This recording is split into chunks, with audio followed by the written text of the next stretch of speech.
Hi, and welcome back to superchargerperformance.com and the Power Calculator. Today we're going to be talking about exhaust systems and Y pipes.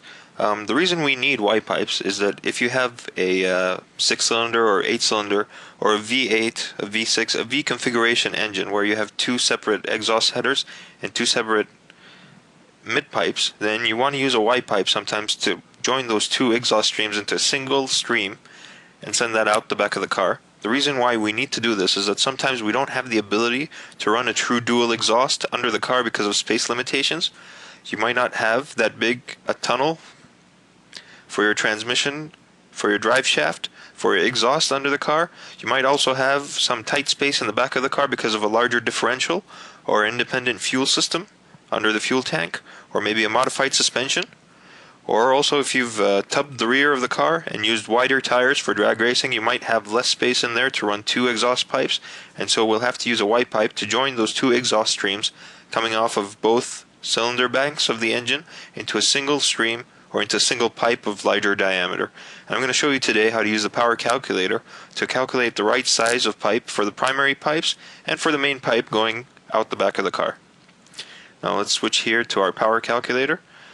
We already have some default values loaded up in here. These values are similar to an LS1 V8 with a 5.7 liter engine producing about 300 horsepower in stock form. And if we're looking to make about 530 horsepower using a small supercharged application, and see here I have a choice of a single exhaust system or a true dual exhaust system. I'm going to start with a true dual exhaust system and see how big the pipe coming off of each of my headers needs to be, or how big my header collector needs to be, and then I'm going to redo this calculation again for a single exhaust setup and see how big the joining pipe that joins the two streams of exhaust together, my Y pipe, and how big that needs to be. So I'll just hit calculate here for a true dual exhaust setup, and it takes a second there, and then I'll go to my results once it's done calculating here. Okay, and I'll see my results here. It says to achieve 530 horsepower I need about 7 pounds of boost. That's a basic supercharged setup. I'll scroll down here to header and exhaust, and it says my cat back diameter is 2 times 2.44 inches, or almost 2.5 inches. So the header outlet, or my collector outlet, is going to be about 2.5 inches in diameter for each of my 4 cylinders. Okay, now that's going to join into the Y pipe and come out through a larger pipe. Let's go back here, do single exhaust calculation, and calculate again. Just give it a second to run the equations.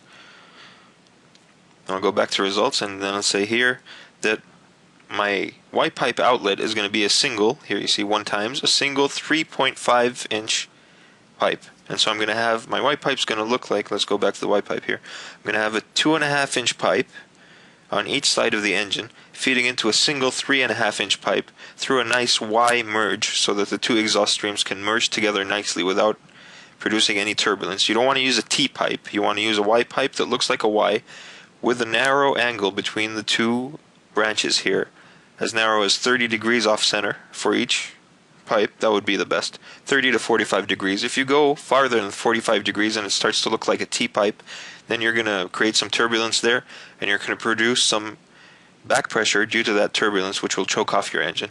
So that's what we're going to use, a 2.5 inch pipe on each side feeding into a 3.5 inch pipe, and that'll be our optimal setup. Alright, I'd like to thank you for watching this episode of the Power Calculator, and I want to remind you that knowledge is power.